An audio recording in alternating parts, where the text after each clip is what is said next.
नमस्कार दोस्तों। देखिए मित्रों, आज हम एनसीईआरटी की 8th क्लास की जो ज्योग्राफी है 8वीं क्लास की, उसका लास्ट चैप्टर पढ़ेंगे, मानव संसाधन। इसके बाद ये बुक आपकी कंप्लीट हो जाएगी। नेक्स्ट जो आपकी बुक है एनसीईआरटी की 9th क्लास की ज्योग्राफी, उसमें 6 बड़े ही प्यारे प्यारे से चैप्टर हैं। 6 के 6 चैप्टर पूरी इंडियन ज्योग्राफी से संबंधित हैं, तो काफ़ी अच्छे अच्छे चैप्टर हैं और एक बेसिक जानकारी उन सब के अंदर उपलब्ध है।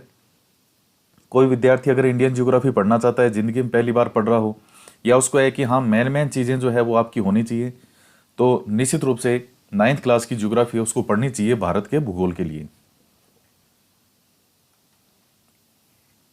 तो जो नेक्स्ट आएगी 9th क्लास की ज्योग्राफी, उसमें भी कुल कितने चैप्टर हैं? 6 चैप्टर हैं। तो आज हम पढ़ते हैं 8th क्लास की ज्योग्राफी का लास्ट चैप्टर, मानव संसाधन। और जो लास्ट हमारी क्लास हुई थी उसमें से आपको यह बताना है कि जमशेदपुर जो है ये सिटी किस स्टेट के अंदर है, किस राज्य में है जमशेदपुर। तो ये आप कमेंट करके बताइएगा। और अब आगे पढ़ते हैं। लोग ही एक राष्ट्र के सबसे बड़े संसाधन होते हैं। प्रकृति की देन केवल उस समय महत्वपूर्ण होती है जब वह लोगों के लिए उपयोगी होती है। लोग अपनी आवश्यकताओं और योग्यताओं से उसे संसाधन में परिवर्तित कर देते हैं। इस प्रकार मानव संसाधन ही अंतिम संसाधन है। स्वस्थ, शिक्षित और अभिप्रेरित लोग अपनी आवश्यकताओं के अनुरूप संसाधनों का विकास करते हैं। तो एक राष्ट्र के लिए सबसे बड़े संसाधन कौन होते हैं? लोग होते हैं। नेक्स्ट लाइन का क्या मतलब है कि नेचर जो है वो भी हमारे लिए महत्वपूर्ण कब हो जाती है? जब वो हमारे लिए उपयोगी हो। तो उसी प्रकार से मनुष्य जो हैं, लोग हैं, वो अपने देश के लिए भी संसाधन बन सकते हैं। संसाधन का मतलब है कि कुछ देश के लिए उपयोगी हो। तो उपयोगी वो होंगे कब? जब उनमें कोई कौशल होगा, जब कोई स्किल होगी। सिर्फ ऐसे कोई आदमी पड़ा है सारे दिन, पूरे 24 घंटे कोई काम नहीं है, बस पड़ा रहता है, पड़ा रहता है, पड़ा रहता है, तो वो कोई देश के लिए वो संसाधन का काम नहीं कर रहा है। संसाधन का काम है कि किसी व्यक्ति में कोई ना कोई कार्य कर रहा है जिससे देश के लिए कहीं ना कहीं एक उसका योगदान समुद्र में जैसे बूंद के समान हो, लेकिन हो जरूर। कोई ना कोई व्यक्ति अपना कार्य करे, तो वो अब स्किल होगी कैसे, कौशल कैसे होगा? तो जैसे अच्छा स्वास्थ्य होना चाहिए, पहली बात तो ये है।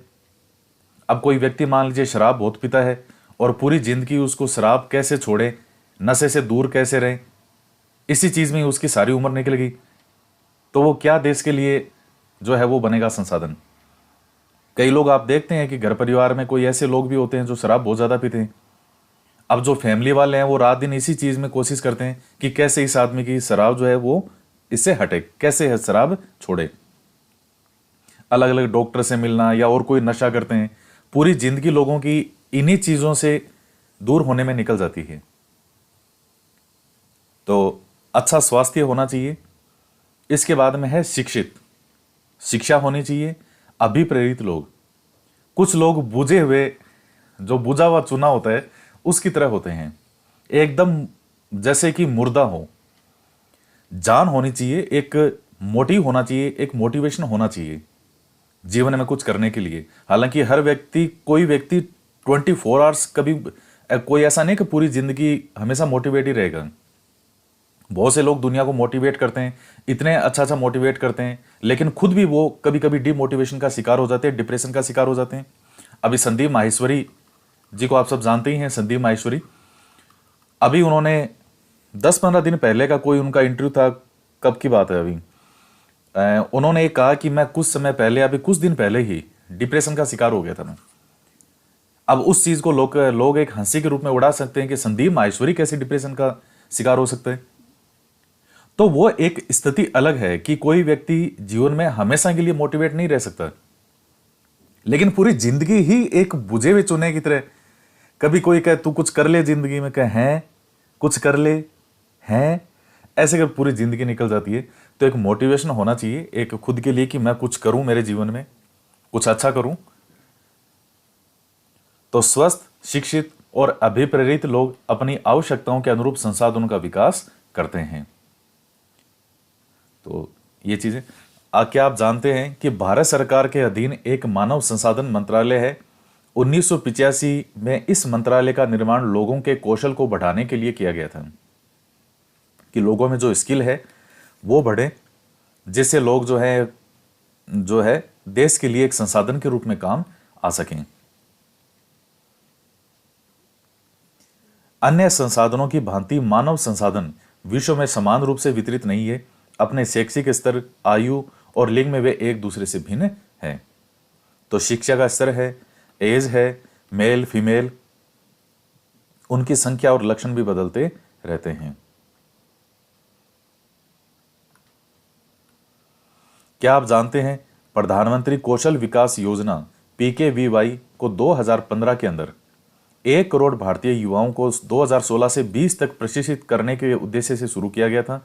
इस योजना का उद्देश्य था संभाव्य और मौजूदा रोजगार अर्जक को गुणवत्ता प्रशिक्षण प्रदान। मेन बात यह है कि लोगों को जो है स्किल उनमें डेवलप करना, अलग अलग विषयों से संबंधित, अलग अलग क्षेत्र से संबंधित, ताकि वो लोग जो है ज्यादा से ज्यादा रोजगार प्राप्त कर सकें। आज भी लोग कहते हैं कि बेरोजगारी बहुत है, लेकिन मैं ऐसा नहीं मानता। रोजगार बहुत ज्यादा है, लेकिन लोग समझ नहीं पा रहे।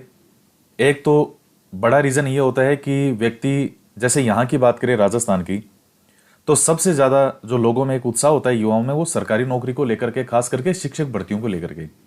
अब क्या पूरे भारत के अंदर ही, हर स्टेट के अंदर क्या ऐसा ही चार्म है? नहीं है। कुछ स्टेट है जहां सरकारी नौकरी को लोग बहुत ज्यादा महत्व देते हैं, कुछ स्टेट ऐसे हैं जो सरकारी नौकरी को कोई ज्यादा महत्व नहीं देते।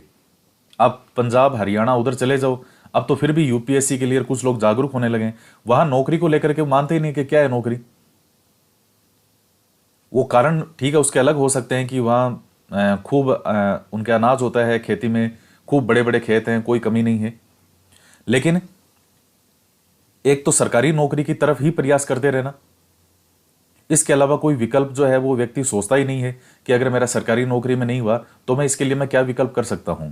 सरकारी नौकरी में अगर नहीं होता है तो उसको इतना खतरनाक डिमोटिवेशन के रूप में लेता है कि अब तो मेरी जिंदगी नश्वर है, मैं एक असफल इंसान हूं जिस पर लोग हंसेंगे पूरी जिंदगी का। और क्या हुआ, वो एग्जाम हुआ था क्या? सुना है एग्जाम दिया था तुमने भी। तो लोग तो होते ही बेकार हैं, जो लोगों को सोच करके कोई कुछ कर नहीं सकता व्यक्ति। आप जयपुर में देखिए, इतने रोजगार, आप घर से बाहर निकल के हर व्यक्ति आपको कुछ ना कुछ काम करता मिलेगा। आप रोड पर निकलेंगे, मतलब इतने दुनिया भर के रोजगार हैं। कोई ऐसा तो नहीं है कि एक सरकारी नौकरी रोजगार है। रोजगार बहुत है, आप में स्किल होनी चाहिए। अगर आप में स्किल है, इस दुनिया में रोजगार की कोई कमी नहीं है। मैं आपको एक उदाहरण बता रहा हूं। अगर आपके घर का नल भी खराब हो जाता है और आपको पता है कि आपसे ठीक नहीं होना, आप किसी को बुलाते हो नल ठीक करने के लिए, वो सिर्फ आने के 500 रुपए लेता है एक बार के। दिन में अगर 10 जगह भी वो जाकर के आता है, दिन के 5,000 रुपए कमा करके आदमी शाम को घर जाता है। और महीने में 30 दिन में से अगर वो 25 दिन भी काम करेगा तो 1.25 लाख रुपए घर पे कमा के ले जाता है आदमी। नहीं करते, माइनस और कटा तो 1 लाख रुपए तो घर पे ले गया वो। मैं सिर्फ आपको एक उदाहरण बता रहा हूं। रोजगार की इस दुनिया में कोई कमी नहीं है। और जो व्यक्ति मेहनत से बहुत अच्छे से इन एग्जाम की तैयारी करता है, इन बुक्स को पढ़ता है, आप जीवन के किसी भी क्षेत्र में जाओ, चाहे व्यापार के क्षेत्र में जाइए या किसी भी क्षेत्र में जाए, आप जो करोगे वो औरों से बेहतर ही करोगे अगर आपने अच्छी शिक्षा, अच्छे से एक मेहनत करके अगर आप निकले हो तो।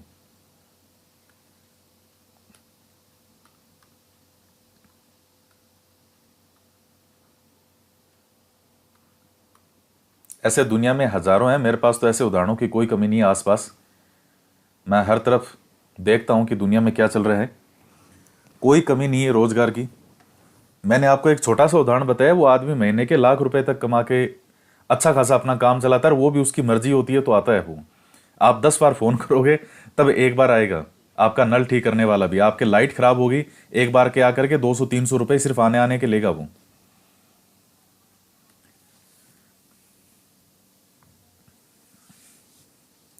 जनसंख्या का वितरण। भूपृष्ठ पर जिस प्रकार लोग फैले हैं उसे जनसंख्या वितरण का प्रतिरूप कहते हैं। विश्व की जनसंख्या का 90% से अधिक भाग भूपृष्ठ के लगभग 30% भाग पर निवास करता है। यानी पूरे विश्व की जितनी जनसंख्या है उसका 90% जो भूपृष्ठ है, अर्थ का जो भाग है भूमि वाला, 30% भाग पर यह 90% लोग रहते हैं। अब बाकी पे क्यों नहीं रहते? क्यों? बाकी रहने के योग्य स्थान होगा नहीं भाई, लोग रहेंगे कहाँ? जहाँ उनके रहने के लिए अनुकूल सुविधा होगी, जलवायु कह लो, जो स्थान, जो भू आकृति है, जैसे मैदान है, मैदान में सबसे ज़्यादा जनसंख्या आपको मिलेगी। नदियाँ वगैरह हो, अच्छे मैदान हो, वनस्पति हो, तो व्यक्ति वहीं रहना जो है वो पसंद करेगा। अब जैसे आप राजस्थान का ही उदाहरण देख लीजिए, एक तरफ तो ईस्ट राजस्थान है, पूर्वी राजस्थान, एक तरफ पश्चिमी राजस्थान में आ जाओ, जैसलमेर। अब वहां जनसंख्या घनत्व क्या है, और दौसार, धौलपुर, भरतपुर, अलवर, जयपुर, यहां का जनसंख्या घनत्व क्या है? रात दिन का अंतर है। तो ये क्या कारण? इसके भौगोलिक स्थिति के कारण। रोजगार की अवसरता कितनी है, हर चीजें प्रभावित करती है जनसंख्या को। कुछ क्षेत्र बहुत घने बसे हैं तो कुछ विरल बसे हैं। दक्षिण और दक्षिण पूर्वी एशिया, यूरोप और उत्तरी पूर्वी उत्तर अमेरिका घने बसे क्षेत्र हैं। उच्च अक्षांशीय क्षेत्रों, उष्ण कटिबंधीय मरुस्थलों, उच्च पर्वतों और विषुवतीय वनों के क्षेत्रों में बहुत कम लोग मिलते हैं।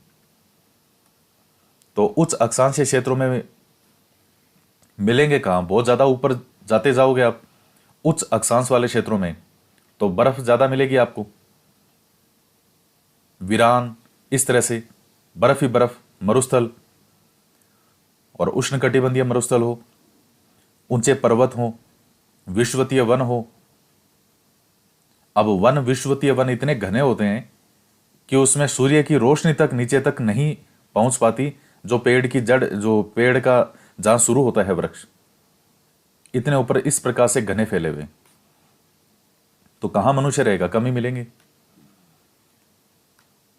और ये एक चित्र दिया है इधर कि महाद्वीपों के अनुसार विश्व की जनसंख्या आप देख लीजिए। एशिया महाद्वीप के अंदर अब ये 100 लोगों की अगर हम कल्पना करें कि पूरे विश्व के अंदर 100 लोग हैं, यानी 100% विश्व की जनसंख्या को 100% मान के चलें, तो आप देख लीजिए इतने लोग तो सिर्फ एशिया में रहते हैं। यूरोप में कितने लोग रहते हैं? 1 2 3 4 10% लोग इसमें यूरोप में। अफ्रीका में 4 3 7 1 8, ये अफ्रीका वाले ये हो गए, 3 3 6 3 9 10 11 12 13% के आसपास अफ्रीका। मध्य और दक्षिण अमेरिका में ये 4 4 8% के आसपास। उत्तरी अमेरिका में 5% कुल जनसंख्या का उत्तरी अमेरिका की तरफ। तो इस प्रकार से एक एवरेज है ये। और ये ओशेनिया किसको कहते हैं? ऑस्ट्रेलिया, न्यूजीलैंड और प्रशांत द्वीप समूह में। तो 1% लोग उस तरफ। तो इस प्रकार से जनसंख्या का वितरण है। विश्वतवर्त के दक्षिण की अपेक्षा अधिक विश्वतवर्त के उत्तर में बहुत अधिक लोग रहते हैं। तो विश्वतवर्त के दक्षिण की अपेक्षा विश्वतवर्त के उत्तर में ज्यादा लोग रहेंगे, तो अपने आप ही रहेंगे। दक्षिण की तरफ क्या है? जल ज्यादा है, समुद्र ज्यादा है। ये 0 डिग्री है, तो 0 डिग्री से आप ऊपर की तरफ देखेंगे तो पूरा का पूरा एशिया महाद्वीप, सारा का सारा ये एशिया महाद्वीप आ जाएगा इधर। पूरा यूरोप महाद्वीप आ गया।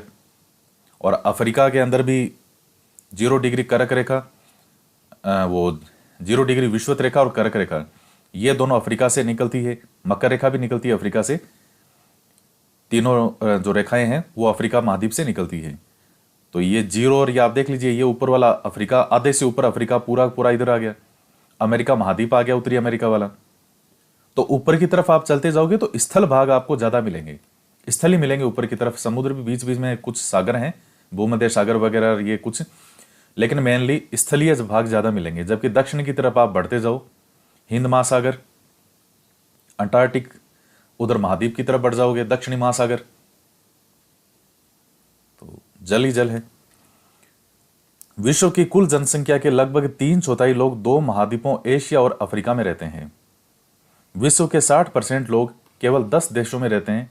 60% लोग केवल 10 देशों में, और इन सभी देशों में 10 करोड़ से अधिक लोग रहते हैं। जैसे ये देख लीजिए चीन, तो ये जनसंख्या मिलियन में है। कई बार एग्जाम में प्रश्न आता है मिलियन का, मिलियन लिखा होता है। तो कितनी है लगभग 1300, 1200, ये 1300 हो गए, ये 1400 हो गए, तो 1300 मिलियन से ज़्यादा, लगभग 1350 मिलियन के आसपास जो है वो चीन की जनसंख्या। ये 2011 के अनुसार है भारत की जनगणना। और ये बाकी वाले भी कोई अब की नहीं है, ये भी सब पहले की है।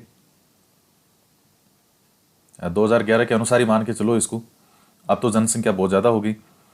ये भारत की है तो 1200 मिलियन के आसपास।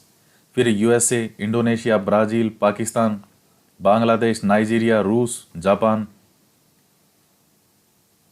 तो अब रूस इतना बड़ा देश है, विश्व का सबसे बड़ा देश है रूस, लेकिन जनसंख्या उसकी देख लीजिए, पाकिस्तान से क्या, बांग्लादेश से भी कम जनसंख्या है किसकी, रूस की। तो ये है। और ये मिलियन वगैरह होते हैं, कई बार आपके एग्जाम में मिलियन आते हैं, तो इस मिलियन को सरलीकरण करने का तरीका क्या है, आप समझोगे कैसे। देखिए 1 मिलियन जो होता है, 1 मिलियन बराबर में होता है 10 लाख। ये चीज आपको अच्छे से याद होनी चाहिए। 1 मिलियन बराबर में 10 लाख, तो 10 मिलियन बराबर में कितना हो गया, 10 × 10 बराबर में कितना हो गया, 100 लाख। भाई 10 मिलियन में कितने लाख हो गए, 100 लाख हो गए। या आप यूं कह लोगे 10 मिलियन में कितने करोड़ हो गए, 1 करोड़। 100 लाख का 1 करोड़ होता है ना। तो 1 मिलियन के 10 लाख और 10 मिलियन का कितना हो गया, 1 करोड़। अब आपको मिलियन को सिर्फ लाख में चेंज करना है, तो 1 मिलियन में कितने लाख होते हैं, 10 लाख होते हैं। अब जितना जो भी मिलियन में है उसके आगे 10 लाख से उसको मल्टीप्लाई कर दो। जैसे मान लीजिए भारत की जनसंख्या की बात करते हैं, 1200 मिलियन है, ये 1200 हो गए, ये क्या है, मिलियन। अब मुझे इसको लाख में बदलना है, तो कैसे बदलूंगा, इसको 10 लाख से मल्टीप्लाई कर दो। या 10 लाख में कितनी जीरो होती है, 6 होती है। 10, 1, 2, 3, 4, 5, ये हो गया 10 लाख।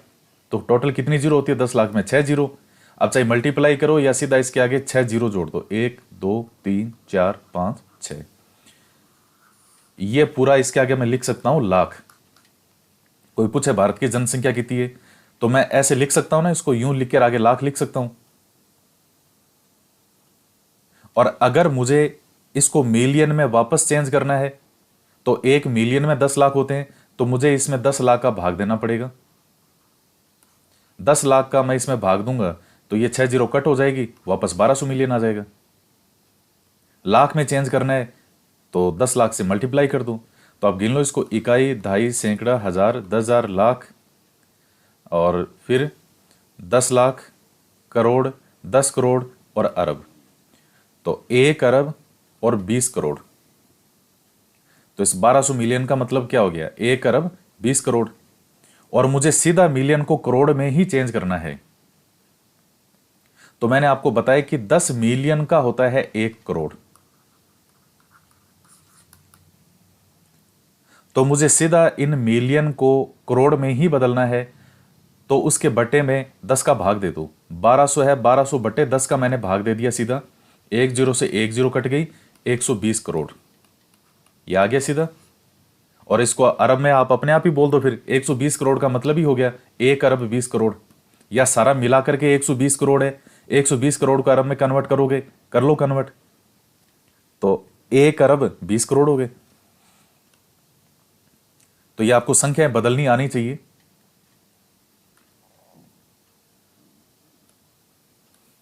बहुत सारे स्टूडेंट का प्रश्न तो कई बार इसलिए गलत हो जाता है, उनके मिलियन भी नहीं समझ में आते कि मिलियन का मतलब क्या है। यहां पे 1 मिलियन बराबर में 10 लाख होता है, ये चीज याद होनी चाहिए।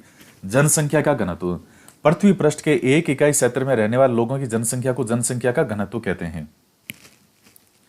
सामान्य रूप से यह प्रति वर्ग किलोमीटर में व्यक्त किया जाता है, यानी 1 वर्ग किलोमीटर में रहने वाले लोगों की जो औसत संख्या है।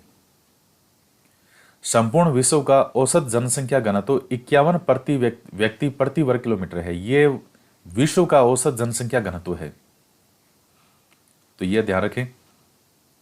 भारत की जनसंख्या का औसत घनत्व 382 व्यक्ति प्रति वर्ग किलोमीटर है।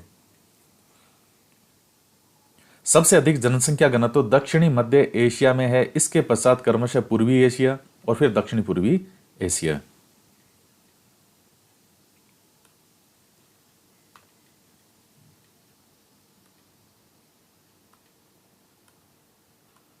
अब आता है जनसंख्या वितरण को प्रभावित करने वाले कारक। सबसे पहला है स्थलाकृति, जलवायु, मृदा, जल और खनिज।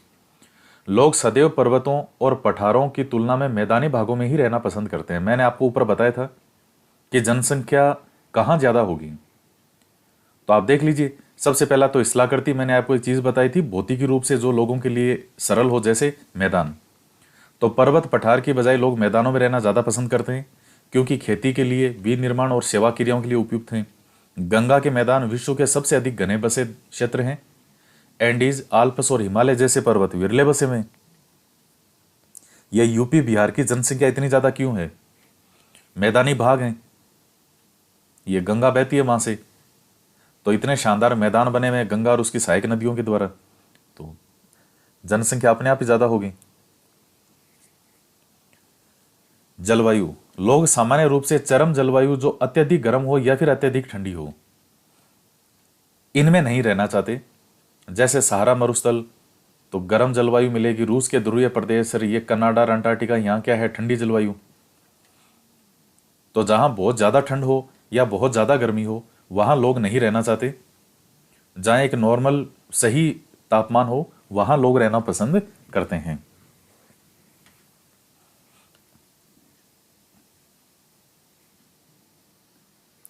अब जो लोग बर्फ में रहते हैं, उनकी पूरी जिंदगी बर्फ से बचाव में ही निकल जाती है। आप ये जो ऊपर नॉर्थ की तरफ जो ये शीतोष्ण मरुस्थल वगैरह रहे, कई बार मूवीज वगैरह देखते हैं कि बर्फ की हवाएं लगातार चलती है, बर्फ लगातार बहती रहती है, बर्फ की बारिश होती रहती है।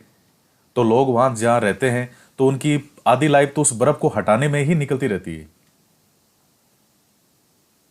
गर्मी बहुत ज्यादा भयंकर पड़ती हो, आंधियां बहुत ज्यादा चलती हो, तो व्यक्तियों की आधी उम्र तो उनकी घर की जो साफ सफाई के अंदर ही निकल जाती है, आंधियों से साफ करने में, गर्मी से बचाव करने में। सारा मरुस्थल वालों से पूछो उनकी क्या हालत है। और बाहर जाने की जरूरत क्या है? राजस्थान के अंदर जो थार का मरुस्थल है, पश्चिमी राजस्थान, अब जो थार के मरुस्थल में जो पश्चिमी राजस्थान में लोग इस बेल्ट में रहते हैं, उधर ये गंगानगर, फिर ये बीकानेर, और फिर ये गंगानगर बीकानेर हो गया, जैसलमेर है, बाड़मेर है, जोधपुर है। तो इस तरफ जो रहने वाले लोग हैं इस बेल्ट में, तो उनके जीवन में आधा जीवन तो, घर में जो माताएं बहनें होती है, उनका आधा जीवन तो घर की सफाइयों में ही निकलता है। क्यों? यहां सबसे ज्यादा क्या चलती है? आंधियां चलती है। और आंधी किसी को बढ़िया लगती नहीं। भाई घर में मिट्टी आएगी, किसको पसंद होगी? आप चाहे गेट कितने बंद कर दो, मिट्टी तो घर में आएगी ही आएगी। आप चाहे कुछ ही कर लो, ये मिट्टी है ही, बालू मिट्टी है। आंधियां चलेगी, ये मिट्टी आएगी, चाहे आप कितना ही घर को पे कर दो। 5 मिनट की आंधी आई और पूरे घर में मिट्टी मिट्टी कर गई। अब लग जाओ वापस सफाई में। तो आधी उम्र तो साफ सफाई में ही निकल जाती है। ऐसे ही जो बर्फ में रहते हैं, उनकी भी वही समस्या है। तो जलवायु जो है वो सही होनी चाहिए, आंधियां वगैरह कम चले, गर्मी बहुत ज्यादा नहीं हो और सर्दी भी बहुत ज्यादा नहीं हो। वो एक सबसे सही तापमान होता है। जैसे मैं आपको एक चीज बता रहा हूं, 24 डिग्री सेंटीग्रेड जो तापमान होता है, वो सबसे बेहतरीन तापमान होता है जब व्यक्ति की वर्क एफिशिएंसी, यानी जो उसके कार्य करने की क्षमता है, वो सबसे ज्यादा सर्वोच्च अवस्था में रहती है। यानी क्या समझे आप, कि अगर हमारे बाहर का तापमान जो है वातावरण का, अगर 24 डिग्री सेंटीग्रेड है, उस समय व्यक्ति सबसे ज्यादा बेहतरीन तरीके से कार्य कर सकता है। बहुत ज्यादा गर्मी हो, अगर वो 5 घंटे काम कर सकता है, बहुत ज्यादा ठंड में 5 से 6 घंटे कर सकता है, तो इस 24 डिग्री टेम्परेचर के अंदर व्यक्ति 12 से 15 घंटे आराम से काम कर लेगा। हालांकि बाकी गर्मी सर्दी में करना ही पड़ता है। मैं आपको एक चीज बता रहा हूं, 24 डिग्री सेंटीग्रेड का तापमान हमारे अगर बाहर हो वातावरण का, उसमें व्यक्ति की वर्क एफिशिएंसी सबसे ज्यादा होती है।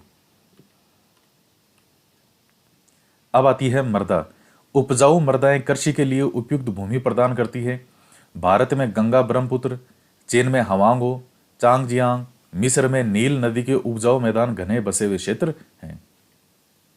तो मृदा जो खेती के लिए उपजाऊ मृदा होगी, तो वहां अपने आप ही जनसंख्या ज्यादा होगी, क्योंकि अनाज आसानी से उग सकता है वहां पे। जैसे गंगा ब्रह्मपुत्र का मैदान है, चीन में ये नदियों का मैदान हो गया, मिस्र में नील नदी। जल, लोग उन क्षेत्रों में रहने को प्राथमिकता देते हैं जहां अलवणीय जल आसानी से उपलब्ध होता है। अलवणीय क्या मतलब? जो पीने योग्य जल हो।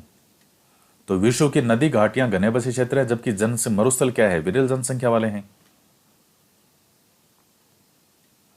फिर आता है खनिज।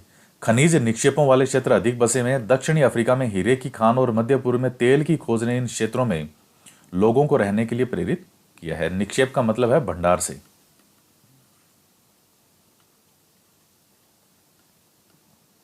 क्योंकि खनिज वगैरह होंगे वहां रोजगार खूब होते हैं। सामाजिक, सांस्कृतिक और आर्थिक कारक। आर्थिक कारक है औद्योगिक क्षेत्र रोजगार के अवसर प्रदान करते हैं। लोग बड़ी संख्या में इन क्षेत्रों की ओर आकर्षित होते हैं। जापान में ओसाका और भारत में मुंबई दो घने बसे क्षेत्र हैं।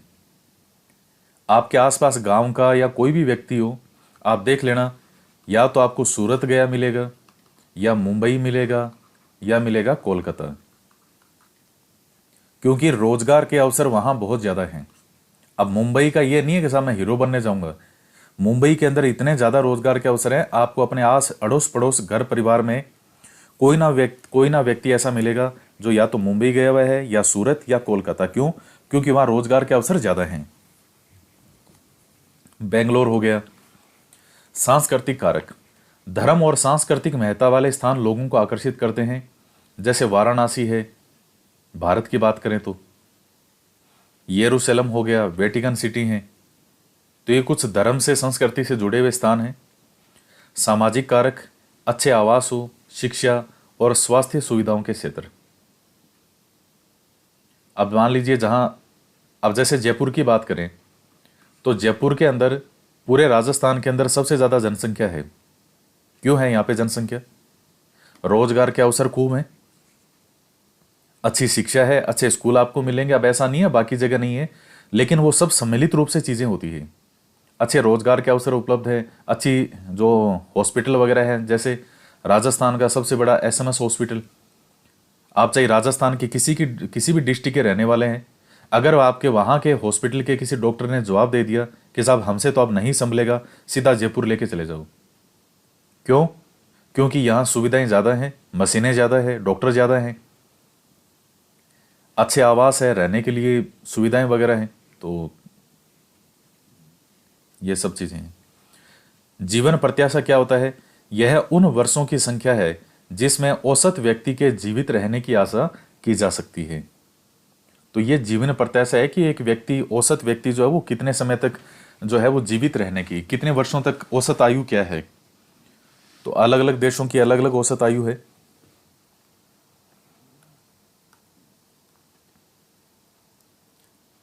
फिर आता है जनसंख्या परिवर्तन। जनसंख्या परिवर्तन तात्पर्य है एक निश्चित अवधि के दौरान लोगों की संख्या में परिवर्तन से। विश्व की जनसंख्या स्थिर नहीं रही, कई गुना बढ़ गई है। क्यों? ऐसा वास्तव में जन्म और मृत्यु की संख्या में परिवर्तन के कारण हुआ है। मानव इतिहास की लंबी अवधि में सन 1800 तक विश्व की जनसंख्या धीरे धीरे बढ़ी। बड़ी संख्या में बच्चे जन्म लेते थे, लेकिन शीघ्र ही उनकी मृत्यु भी हो जाती थी। क्यों? क्योंकि वहां उचित स्वास्थ्य सुविधाएं नहीं थी। सभी लोगों के लिए पर्याप्त भोजन उपलब्ध नहीं था। किसान सभी लोगों की भोजन की आवश्यकताओं को पूरा करने के लिए पर्याप्त उत्पादन करने में सक्षम नहीं थे। इसके परिणाम स्वरूप जनसंख्या में वृद्धि बहुत कम थी। 1804 में विश्व की जनसंख्या 1 अरब हो गई। कब? 1804 में। 150 वर्षों के बाद 1959 में विश्व की जनसंख्या 3 अरब पहुंच गई। इसे पराय जनसंख्या विस्फोट कहते हैं। 1999 में 30 वर्ष की अवधि से कम में जनसंख्या दुगनी 6 अरब हो गई। देखिए, 1959 तक विश्व की जनसंख्या 3 अरब थी और 1999 तक आते आते 30 वर्ष से भी कम की अवधि के अंदर यह जनसंख्या 6 अरब से ज्यादा हो गई। इस वृद्धि का मुख्य कारण खाद्य आपूर्ति और औषधियों के कारण मृत्यु दर कम होना है। तो पहले क्या है, जनसंख्या, जैसे बच्चे जन्म भी लेते थे तो इतनी स्वास्थ्य सुविधाएं नहीं होती थी। महामारी इतनी प्लेग, चेचक जैसी महामारियां आती थी। एक साथ 4-4 लाख, 5-5 लाख लोग 4-5 दिनों के अंदर मर जाते थे। ऐसी स्थितियां होती थी। अभी भी आप देख लीजिए, जो ये महामारी आई थी कोरोना, पिछले 100 वर्षों के अंदर अब जाकर के भारत में कोई महामारी आई है। और ये भी जब दुनिया के अंदर इतने, भारत में क्या पूरे विश्व में आई, और इतने डॉक्टर आज के टाइम में, इतनी जो मशीनीकरण है, इतनी सुविधाएं हैं, उसके बावजूद भी कितने लोग मरे हैं इसमें। तो उस समय तो पहले ये जब महामारियां आती थी, अलग अलग प्लेग, चेचक, इस तरह की, तो उस समय तो कोई इतनी सुविधाएं नहीं थी, तो लोग मरते ही थे। 10 को जला के आते, पीछे 20 फिर तैयार है ले जाने के लिए, इतनी बुरी स्थिति थी। लेकिन इसके बाद में देखिए दुनिया के अंदर अच्छे डॉक्टर हो गए, स्वास्थ्य सुविधाएं, जो सरकारें हैं उन्होंने भी अपना खूब प्रयास किया, अच्छी अच्छी स्वास्थ्य सुविधाएं उपलब्ध करवाना। महिलाएं जो है वो घर में बच्चे को न जन्म नहीं दे करके सरकारी अगर हॉस्पिटल में जन्म देगी तो उसे इतने किलो घी मिलेगा, उसे इतने पैसे मिलेंगे। तो सरकारें करती है कोशिश को कि किसी तरीके से जो है बचाया जाए बच्चों को, महिलाओं को। तो मृत्यु दर तो कम हो गई, लेकिन लोग जो बच्चे, जन्म दर भी ठीक कम हुई है, लेकिन फिर भी बच्चे तो पैदा होते ही हैं।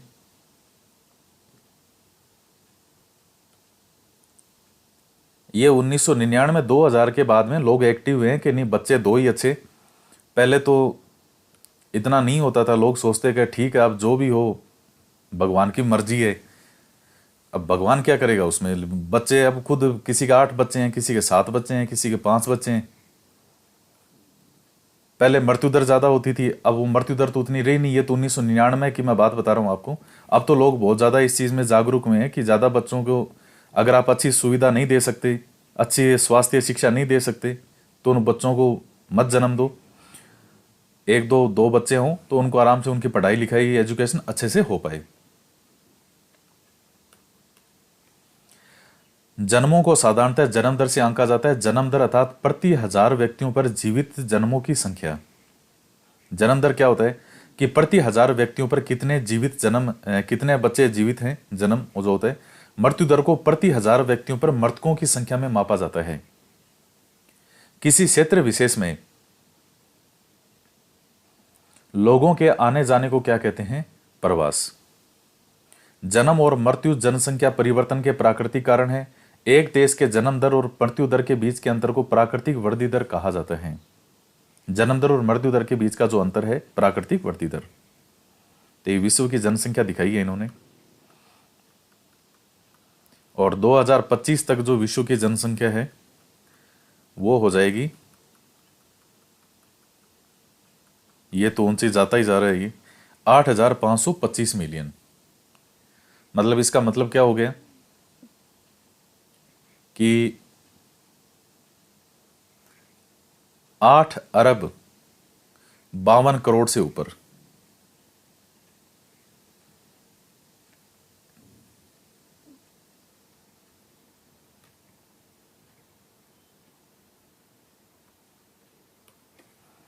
अब आता है जनसंख्या वृद्धि। मृत्यु दर से जन्म दर का अधिक होना, तो यह जनसंख्या वृद्धि। जन्म दर और मृत्यु दर का समान होना, तो जनसंख्या का संतुलन। और जन्म दर से मृत्यु दर का अधिक होना, जन्म दर से ज्यादा अगर मृत्यु दर है तो फिर जनसंख्या कम होती है। अप्रवास क्या होता है? जो व्यक्ति नए देश में जाता है। उत्प्रवास क्या होता है? जब व्यक्ति एक देश को छोड़ता है। तो यह टर्म है। जनसंख्या के बढ़ने का मुख्य कारण प्राकृतिक वृद्धि दर का तीव्रता से बढ़ना है। प्रवास का एक अन्य कारण है जिससे जनसंख्या के आकार में परिवर्तन होता है। लोग एक देश में अथवा देशों के बीच एक स्थान से दूसरे स्थान पर जा सकते हैं। उत्प्रवासी वे लोग होते हैं जो देश को छोड़ते हैं।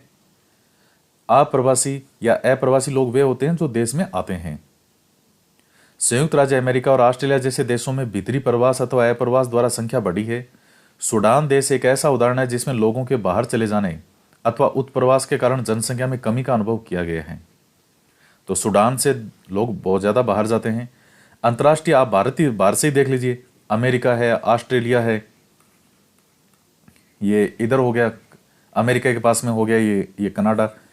तो लोग बहुत ज्यादा जाते हैं इधर, और वापस भी उनको नहीं आना होता है, वहीं अपना काम वगैरह सेट कर लेते हैं, और उसके बाद जो है वो वापस उनको भारत नहीं आना। अंतर्राष्ट्रीय प्रवास की सामान्य प्रवृत्ति यह है कि लोग अच्छे आर्थिक अवसरों की खोज में कम विकसित राष्ट्रों से अधिक विकसित राष्ट्रों में चले जाते हैं।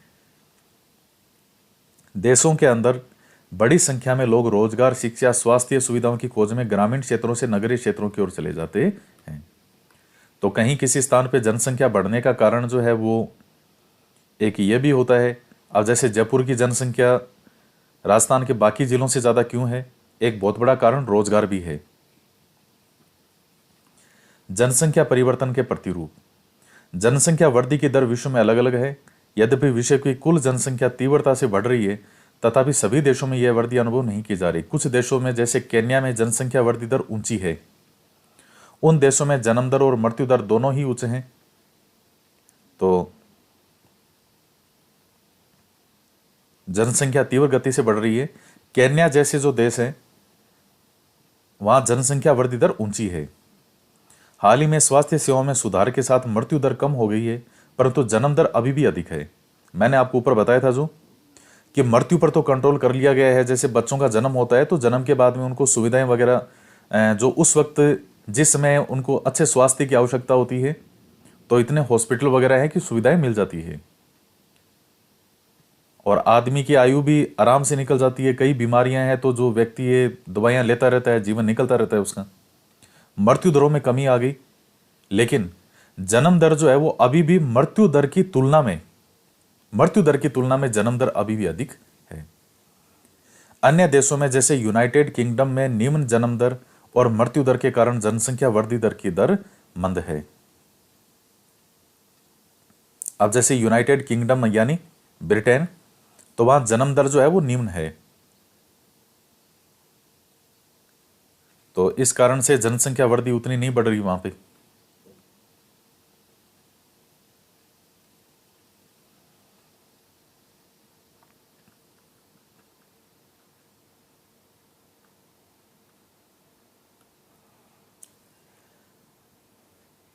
अब इसमें देखिए, यह जैसे मैप में अति उच्च यानी 3% या इससे अधिक प्राकृतिक वृद्धि की जो वार्षिक दर है, तो ये अफ्रीका की जो कई कंट्रीज हैं यहाँ आपको देखने को मिलेगा। इधर ये हो गया मैक्सिको की तरफ ये, और इधर ये जो भूटान साइड वाला हिस्सा रही, और उच्च जो है तो ये उच्च के अंदर जैसे नेपाल है, ये म्यांमार वाला हिस्सा आ जाएगा,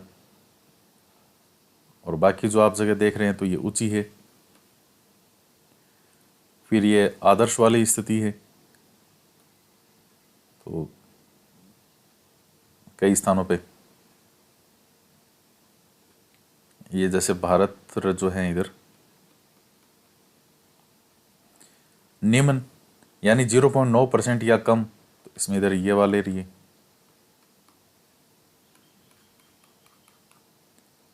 और 0% या ह्रास, तो ये हो गया। जैसे ये रूस वगैरह है, ये वाला भाग।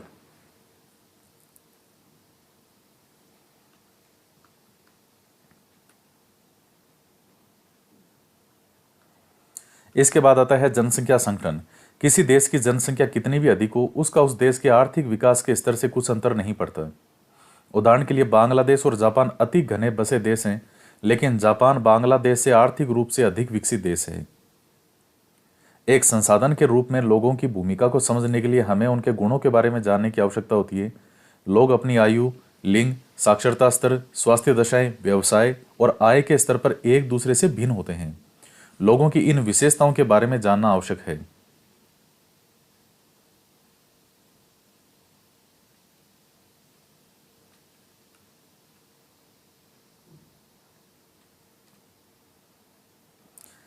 जनसंख्या संगठन जनसंख्या की संरचना को दर्शाता है। तो अब ये चित्रों में दिखाया गया है कि जैसे किसका क्या योगदान है।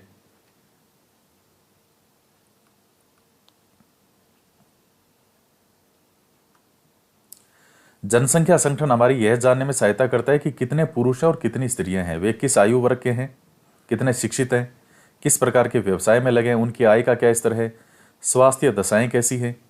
एक देश के जनसंख्या संगठन का अध्ययन करने की रुचिकर विधि जनसंख्या पिरामिड है। जिसे आयु लिंग पिरामिड भी कहते हैं। तो एक देश के जनसंख्या संगठन का अध्ययन करने की जो विधि है वो है जनसंख्या पिरामिड। क्या होता है इसमें? कुल जनसंख्या विभिन्न आयु वर्गों में विभाजित है। उदाहरण 5 से 9 वर्ष, 10 से 14। कुल जनसंख्या का प्रतिशत इन वर्गों में से प्रत्येक वर्ग में पुरुष और स्त्रियों में उपविभाजित है। जनसंख्या पिरामिड का आकार उस विशिष्ट देश में रहने वाले लोगों की कहानी बताता है। बच्चों की संख्या 15 वर्ष से नीचे निचले भाग में दिखाई गई है और यह जनसंख्या के स्तर को, जन्म के स्तर को दर्शाती है। अब ये देखिए, ये एक जनसंख्या पिरामिड है।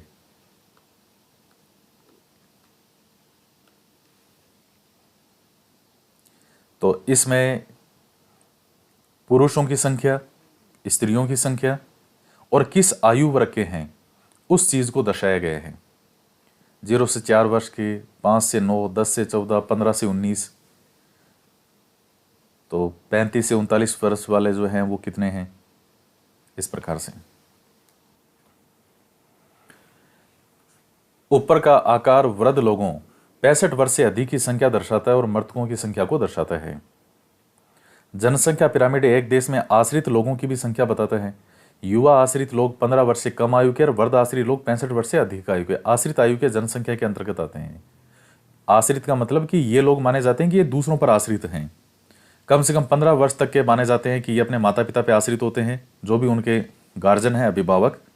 65 वर्ष से व्यक्ति, जो ऊपर का व्यक्ति है, वो भी आश्रित होता है।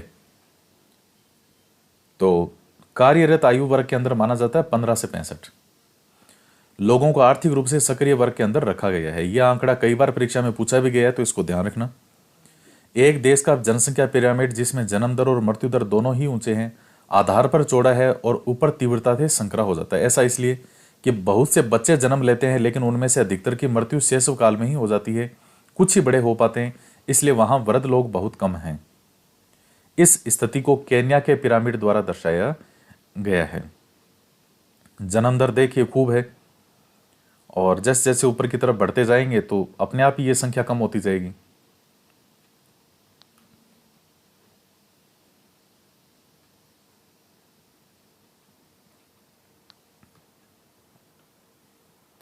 जिन देशों में मृत्यु दर विशेष रूप से बहुत छोटे बच्चों में कम हो रही है, युवा आयु वर्ग का पिरामिड चौड़ा है, क्योंकि शिशु प्रौढ़ावस्था तक जीवित रहते हैं। यह भारत के पिरामिड में दृष्टिगोचर होता है,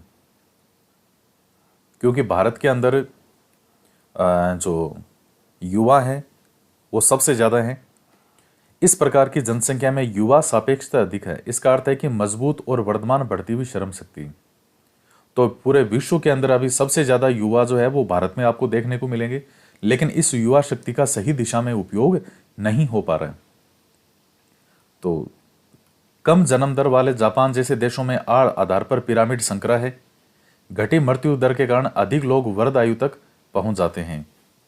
तो इधर वाला जो है ये जापान का पिरामिड है, ये देखिए।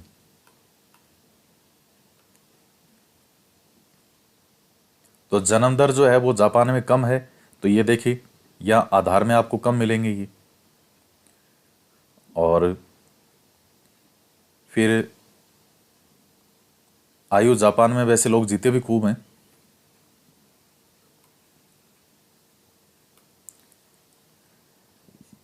तो ये चीजें हैं। कुशल, उत्साही, आशावादी और सकारात्मक दृष्टि जैसे युवा जन किसी राष्ट्र के भविष्य होते हैं।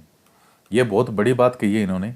कुशल, उत्साही हो, आशावादी हो और सकारात्मक दृष्टि वाले। अब कई लोग हमेशा रोते रहते हैं, मतलब वो हर चीज में रोते हैं और उनके पास में इतने आर्गुमेंट हैं अपने आप को सही साबित करने के लिए, वो लास्ट में आपको हरा देंगे, परास्त कर देंगे और ये प्रूफ कर देंगे कि उनके जैसा दुखी व्यक्ति इस दुनिया में कोई नहीं है, उनके जैसा लाचार नहीं है, कोई बेबस नहीं है।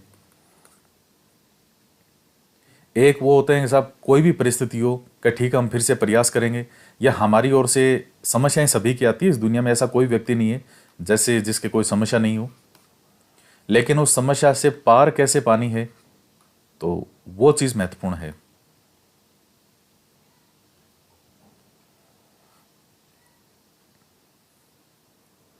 हम भारतवासी भाग्यशाली हैं कि हमारे पास ऐसा कोई संसाधन है।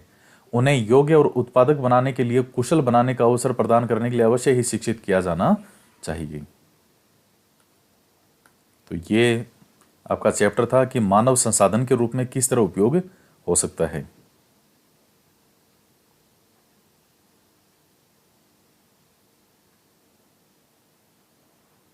ये 4 प्रश्न है इसमें।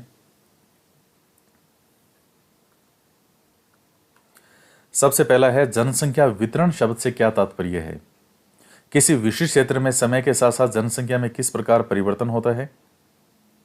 किसी विशिष्ट क्षेत्र में जन्म लेने वाले